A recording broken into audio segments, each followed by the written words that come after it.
ደግሞ ክፍል 3 ሁለተኛ ዜና ምዕራፍ 7 ቁጥር 14 ያለው በስሜ የተጠሩት ሕዝቤ ሰውነታቸውን አዋርደው ቢጸልዩ ፊቴንም ቢፈልጉ ከክፉ መንገዳቸውም ቢመለሱ እነሆ እኔ በሰማይ ሆኜ እሰማለሁ፣ ኃጢአታቸውንም ይቅር እላለሁ፣ ምድራቸውንም እፈውሳለሁ ብሎ እግዚአብሔር የሰጠንን ተስፋ ቃል በሶስት ክፍል እያየነው እንድንሄድ ብዬ ዛሬ ሶስተኛው ክፍል ይዤ መጥቻለሁ።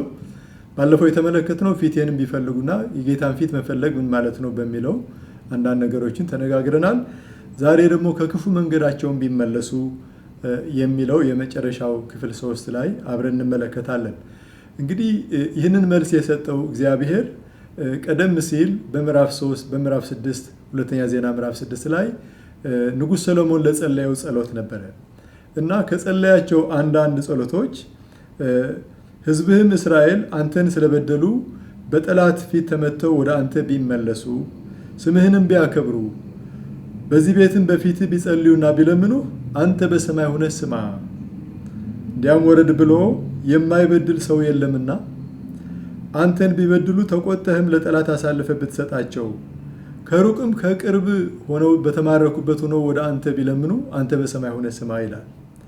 እንደገና ደግሞ በተማረኩበት አገር ሆነው በልባቸው ንስሐ ቢገቡ በምርኳቸውም አገር ሳሉ ተመልሰው ኃጢአት ሰርተናል፣ በድለንማል፣ ክፉም አድርገናል ብለው ቢለምኑ ጸሎታቸውና ልመናቸውን በማደሪያ በሰማይ ስማ፣ ፍርድንም አድርግላቸው፣ አንተን የበደሉህን ሕዝብን ይቅር በል ብሎ በጸለየ ጊዜ ለዚህ ጸሎት መልስ ነው እግዚአብሔር በስሜ የተጠሩት ሕዝቤ ብሎ ምላሽ የሰጠው ማለት ነው። እግዚአብሔር አምላካችን እናመሰግናለን። ስለዚህ ባለፈው ፊቱን መፈለግ በሚለው ካየን በኋላ ከክፉ መንገዳቸውን ቢመለሱ የሚለውን ዛሬ እናየዋለን። ስለዚህ እግዚአብሔር ለጸሎቱ መልስ እግዚአብሔር ሲመልስ ጸሎትን ሰምቻለሁ አለው። ይህንንም ስፍራ ለራሴ ለመስዋዕት ቤት መርጫለሁ ብሎ ሰለሞን የሰራውን ቤተ መቅደስ በሚያስመርቅበት ጊዜ ነው ይህንን ጸሎት የጸለየውና እግዚአብሔር ደግሞ ዝናብ እንዳይወርድ ሰማያዊን ብዘጋ ምድሪቱን ይበላ ዘንድ አንበጣን ባዘው እንደዚህም ደግሞ በሕዝብ ላይ ቸነፈር ብሰድ በስሜ የተጠሩት ሕዝቤ ብሎ ከዛ በኋላ ያለውን የተስፋ ቃል ሰጠ ማለት ነው። ስለዚህ አንዱ እውነት አለ። እዚህ ሰማይ ሊዘጋ ይችላል እግዚአብሔር በኃጢአታችን ምክንያት። አንበጣ ሊያዝዝ ይችላል እግዚአብሔር በኃጢአታችን ምክንያት። ቸነፈር ሊያዝ ይችላል እግዚአብሔር በኃጢአታችን ምክንያት እና እግዚአብሔር ግን የሰጣቸው ኮንዲሽኖችን ከማየታችን በፊት አንድ ጥያቄ የምንጠይቀው ምንድን ነው? እግዚአብሔር እንዳይገኝ የሚያደርጉት ምን ናቸው? ከምን እንድንመለስ ነው እግዚአብሔር የሚፈልገው የሚለውን ጥያቄ ማስቀመጥ ፈልጋለሁ። የመጀመሪያ እግዚአብሔር የሚጠላው አንዱ ትዕቢት ነው። ትዕቢተኛ ልብ አይፈልግም እግዚአብሔር። ትዕቢተኛ ዓይን በመጽሐፈ ምሳሌ ምዕራፍ 6 ላይ እግዚአብሔር ከሚጠላቸው 6 ነገሮች ብሎ የመጀመሪያ ያስቀመጠው ትዕቢተኛ ዓይን የሚል ነው። ያዕቆብ ደግሞ በአዲስ ኪዳን እግዚአብሔር ትዕቢተኞችን ይቃወማቸዋል ይላል እና የእግዚአብሔር ቃል እንደገና በምሳሌ 16 ቁጥር 18 ላይ ትዕቢት ጥፋትን፣ ኩሩ መንፈስም ውድቀትን ይቀድማል ብሎ የእግዚአብሔር ቃል ይናገራል። ትንቢተ አሞጽ ምዕራፍ 6 ቁጥር 8 ላይ ጌታ እግዚአብሔር የያዕቆብን ትዕቢት ተጸይፌአለሁ ይላል ብሎ ይናገራል እና ይሄ እንግዲህ ሳይታወቀን ያልተዋጀ ስጋ ስለተሸከምን አንዳንድ ጊዜ በአገልግሎታችን ልንታበይ እንችላለን። በችሎታችን፣ በሀብታችን፣ በመልካችን፣ በዘራችን፣ በብዙ ነገር በሰው ላይ የማይመጣ ብዙ አይነት ነገር የለምና ስለዚህ እግዚአብሔር ግን ከዚህ አይነት መንፈስ ከትዕቢት ዓይን ከትዕቢተኛ ልብ እንድንመለስ እግዚአብሔር ይጠብቃል ማለት ነው። እግዚአብሔር አምላካችን እናመሰግናለን። በተለይ እግዚአብሔር ትዕቢተኞችን ይቃወማቸዋል የሚለው ያዕቆብ ላይ በኦሪጂናል ትርጉሙ መቃወም ብቻ ሳይሆን ወደ ታች ይጫናቸዋል፣ ወደ ታች ይጫናቸዋል፣ እንውጣ እንደገና ይጫናቸዋል ብሎ የእግዚአብሔር ቃል ይናገራል ማለት ነው። ሌላው እንግዲህ ኃጢአት፣ በደል እግዚአብሔር ጉብኝቱ ወደኛ እንዳያመጣ ይከለክላል። ይሄ ደግሞ ቅዱስ መጽሐፍ ነው የሚናገረው። በመዝሙረ ዳዊት ምዕራፍ 66 ላይ ዳዊት እንደዚህ ይላል፣ በልቤስ በደልን አይቼ ብሆን ጌታ አይሰማኝም ነበር ይላል። እና በደል በልባችን እያለ ኃጢአት በልባችን እያለ ብንጸልይ ብንዘምር በእግዚአብሔር ፊት አይቀርም ማለት ነው። እና ስለዚህ መጀመሪያ መመለስ ያለብን ከዚህ አይነት ሁኔታ ነው ማለት ነው። እግዚአብሔር አምላካችን እናመሰግናለን። በተለይ በግልጽ ያስቀመጠበት ደግሞ ኢሳይያስ 49 ቁጥር 2 እስከ 4 ድረስ እነሆ የእግዚአብሔር እጅ ከማዳን አላጠረችም፣ ጆሮውም ከመስማት አልደነቆረችም።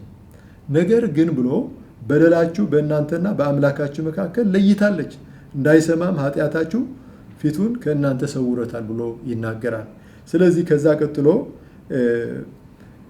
ቁጥር 7 ላይ መንገዳችን እንድናስተካከል ክፉ ሰው መንገዱን ያስተካከል ከሀሳቡ ይመለስ ብሎ የእግዚአብሔር ቃል እንደገና በኢሳይያስ 55 ላይ ይናገራል ማለት ነው። እግዚአብሔር አምላካችን እናመሰግናለን። ስለዚህ ማንኛውም እግዚአብሔር የማይከብርበት ለሰዎች ራሱ በጎ ሀሳብ ከሌለን ክፋት ነው በእግዚአብሔር ፊት። ለሰዎች በጎ ሀሳብ ከሌለን እንዲያውም መጽሐፍ በአዲስ ኪዳን ክፉን በክፉ አትመልሱ ብሎ ይናገራል። ስለዚህ ክፉን በክፉ በሪቨንጅ መንፈስ ለመመለስ ስናስብ ያ በእግዚአብሔር ፊት ክፋት ብሎ ይናገራል፣ የእግዚአብሔር ቃል ይናገራል። እና መስፈርቶች አሉ እግዚአብሔር ወደ እኛ እንዲመለስ መስፈርቶች ተቀምጠዋል፣ እግዚአብሔር ያስቀመጣቸው ናቸው። የመጀመሪያው እንግዲህ በመጀመሪያ እንዳየነው ራሳችንን በእግዚአብሔር ፊት ማዋረድ፣ ሁለተኛ ደግሞ የእግዚአብሔርን ፊት መፈለግ፣ ሶስተኛ ደግሞ ከማናቸውም ክፋት ከሚለው እግዚአብሔር ከማይከብርበት እግዚአብሔር ከሚጸየፈው ማንኛውም ነገር መመለስ ማለት ነው። የሰው ልብ ከሚከብድበት ራሱ ወንድማችንን መጥላት፣ እህታችንን መጥላት፣ በዚህ በዓለም መንፈስ ሰዎችን ማቃለል፣ ይሄ ራሱ በእግዚአብሔር ፊት ክፋት ብሎ ይናገራል። እና ከዚህ ተመለሱ ብሎ እግዚአብሔር ይናገራል ማለት ነው። እግዚአብሔር አምላካችን እናመሰግናለን። አይነተኛ ምሳሌ የሚሆነን ከክፋቱ ተመልሶ እግዚአብሔር የረዳው ሰው ባለፈው ማቅረብ ያለው ንጉስ ምናሴ ነው። ከይሁዳ ነገስታት ምናሴ የሚባል ንጉስ ነው። እግዚአብሔርም ከእስራኤል ልጆች ፊት እንዳወጣቸው እንደ አህዛብ ያለ ርኩሰት በእግዚአብሔር ፊት ክፉ ነገር አደረገ ይላል።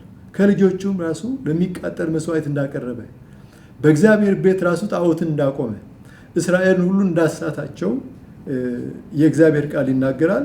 መጨረሻ ግን እግዚአብሔር አሳልፎ ለጠላት ከሰጠው በኋላ በዛንጅር ይዘው ሲወስዱት ተጨነቀ ይላል። ምናሴ ተጨነቀ። በተጨነቀም ጊዜ አምላኩን እግዚአብሔርን ፈለገ፣ በአባቶችም አምላክ ፊት ሰውነቱን እጅግ አዋረደ፣ ወደ እርሱም ጸለየ፣ እርሱም ተለመነው፣ ጸሎቱም ሰማው ይላል። እና እግዚአብሔር ከልባቸው ለሚመለሱ ከክፋት ለሚመለሱ እግዚአብሔር ተሎ እንደሚመለስ ይህ አይነተኛ ምሳሌያችን ማለት ነው። እግዚአብሔር አምላካችን እናመሰግናለን።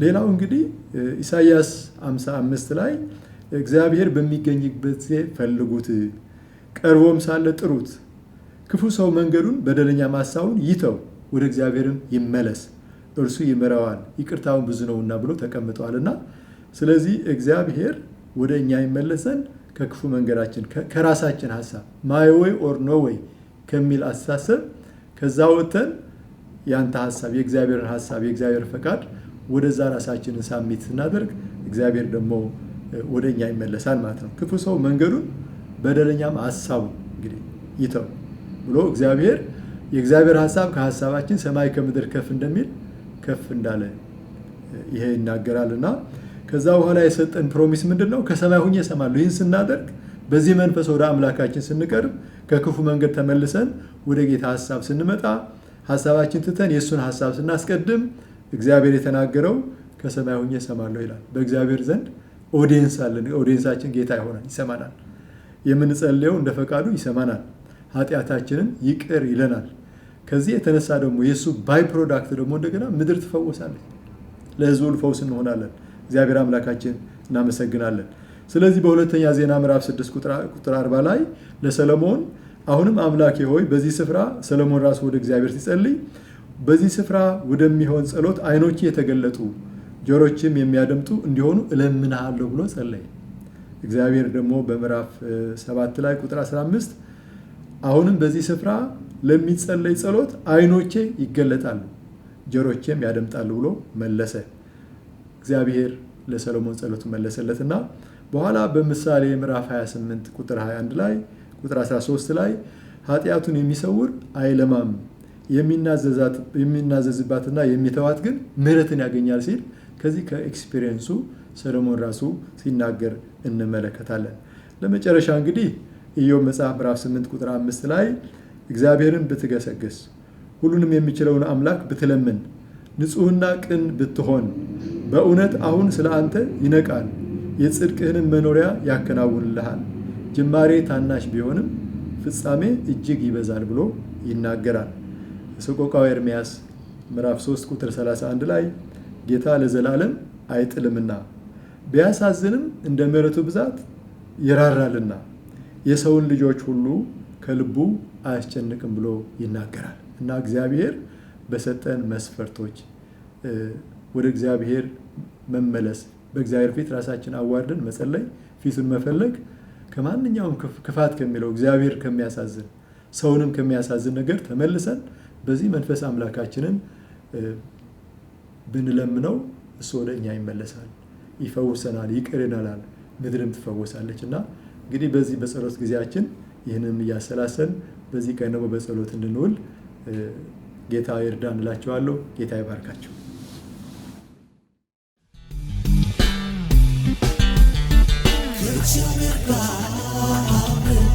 የምንሰራ